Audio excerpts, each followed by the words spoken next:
right, ladies, I want you to imagine that you just found out you have won the trip of a lifetime. Now, this is going to be a journey. It's going to take you about 6 to 8 years to reach your final destination. And when you do, that's where you're going to spend the rest of your life. Now, here's the deal. You can do nothing to prepare for this trip. You cannot do any research, no talking to anyone who's been on this journey before. There will be no itinerary, and you're not even going to know the date this trip will start. Now, I just want to know, does that cause anxiety? And anybody in this room? Well, let me ask you this. How many of you feel prepared for your menopause journey? And if you're on the journey, how many of you felt prepared when that journey began? Well, you see, that was me. I did absolutely nothing to prepare for my menopause journey. I really didn't even think about it until I was right in the middle of it. And I had been on the struggle bus for a while, hot flashes, heavy periods. While having lunch with my daughter, I woke up in the floor of a local restaurant. I was surrounded by paramedics, got me a fun trip in the ambulance to the ER. A pack of hormones, an ultrasound, and a blood transfusion later, the doctor came in and announced, "You're perimenopausal." Well, I had no idea what questions to even ask. So I was sent home alone on my menopause journey and quite frankly, pretty frustrated. You see, how could a woman like me, who had visited her OBGYN every single year since the age of 26, have never had a conversation with her about menopause? Now, you see, that's really not surprising, though, because only about 20% of OBGYNs say that they received any training in menopause. So, what's a girl to do? I decided I was going to take things into my own hands, and I went home and I Googled it. Now, let me just say, 10 years ago, there was not a lot of information about menopause online. And what was there was pretty bleak and sad. And I knew that I did not want that to be my story. I also didn't want it to be the story of my sister, our daughters, my mom, and all my lady friends. Because you see, every person born with ovaries will go on a menopause journey.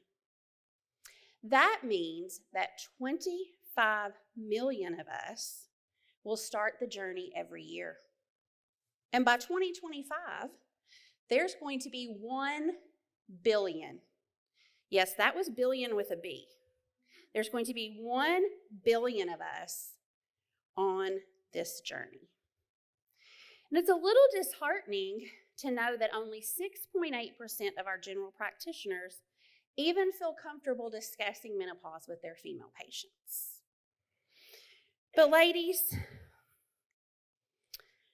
I felt like we have a women's healthcare crisis on our hands. But what I want you to know today is that it is never too early or too late to take control of your menopause journey. So today I want to share with you what I like to call the 3 big rocks. The 3 things that really impacted my journey and the things that I wish somebody had told me before my journey began. Big rock number 1, knowledge is power. Learn as much as you can about what happens to you and your body on the menopause journey, especially around nutrition, stress management, and movement.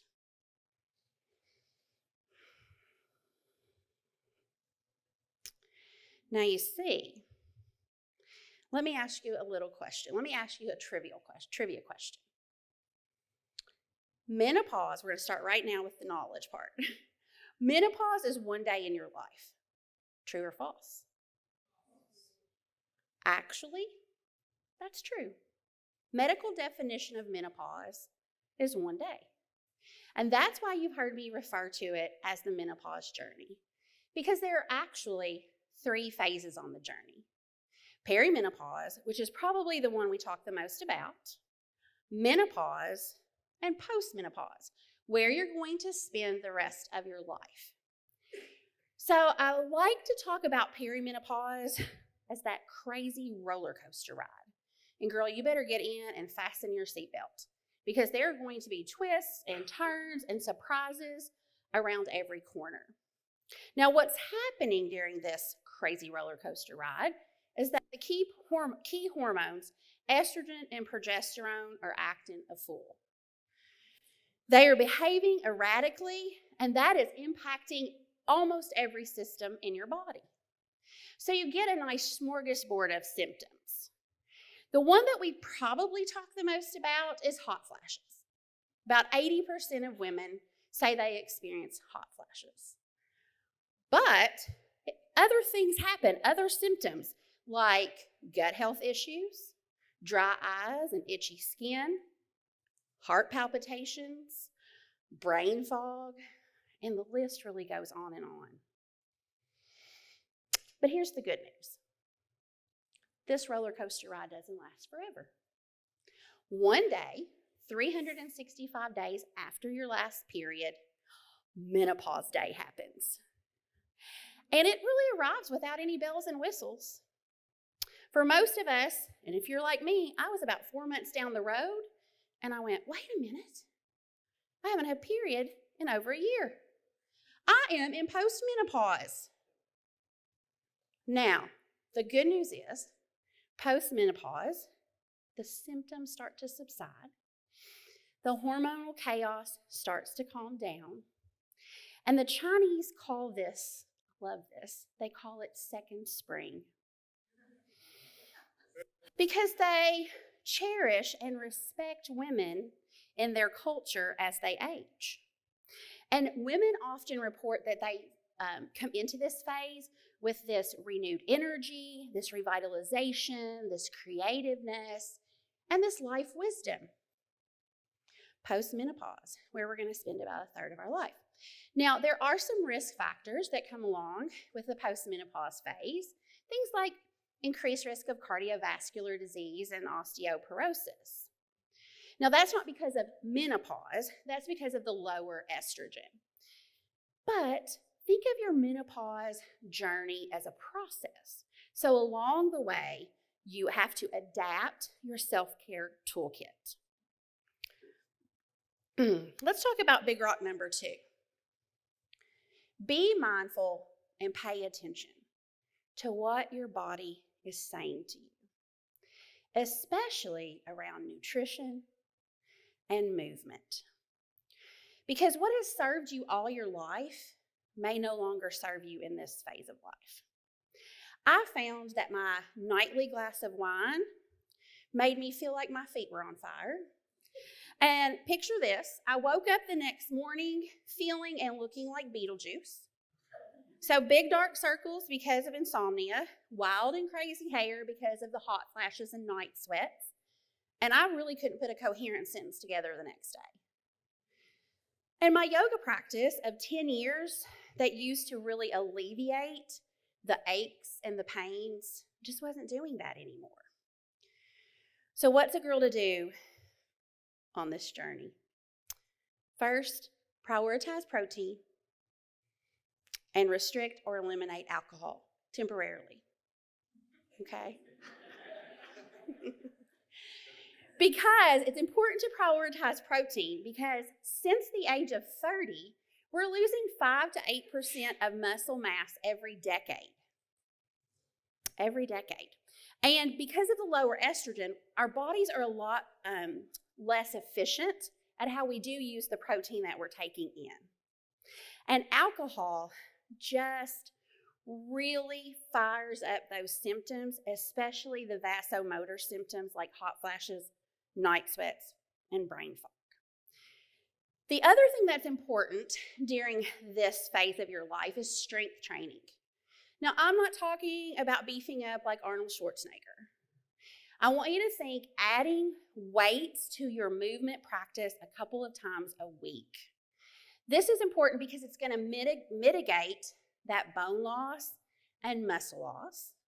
It's going to help you feel more confident in how you move your body.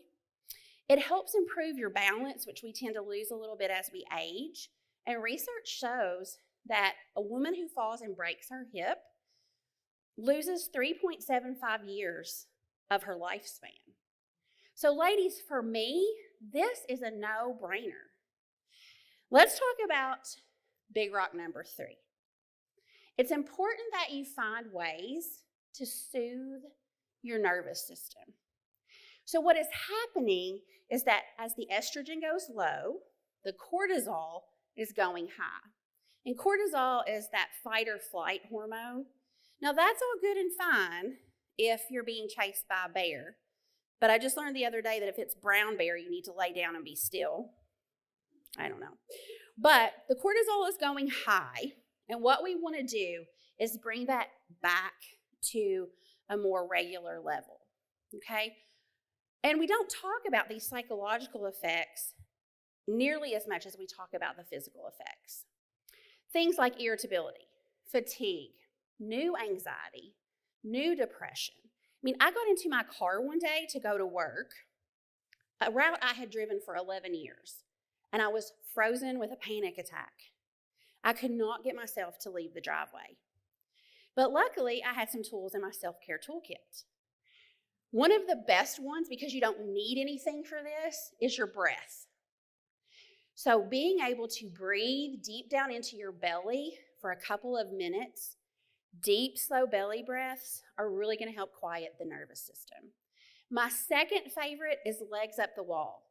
But if you're not close or you're not in a space where you can put your legs up the wall, legs up on a chair, up on your ottoman, up on your bed, lying down for several minutes with your legs up sends you more into that rest or digest place of the nervous system.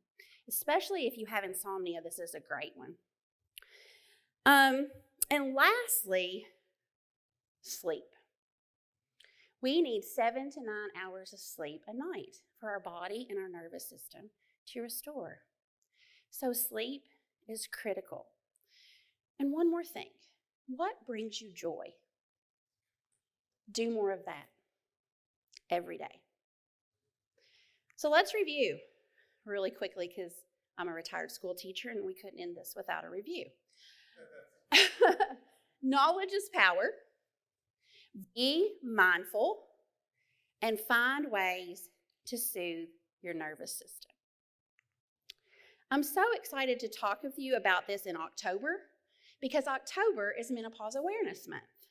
October 18th is Menopause Awareness Day. So here's my challenge for you as you leave tonight. I want you to #continue the conversation.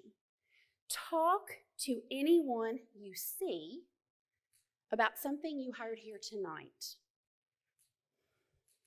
Now, I get a little excited because women like Oprah and Drew Barrymore are starting to talk about their menopause journeys. So this is now coming more to the forefront. I believe that we can bring the menopause conversation to be as normal as how we talk to our girlfriends about the Netflix shows that we're binging and what podcasts that we're listening to. So if you'd like to continue the conversation with me and you're on socials, I'm on Instagram, Lisa King, the Menopause Yogi, or you can hop over to my website, lisakingyoga.com, and let's continue the conversation. Thank you.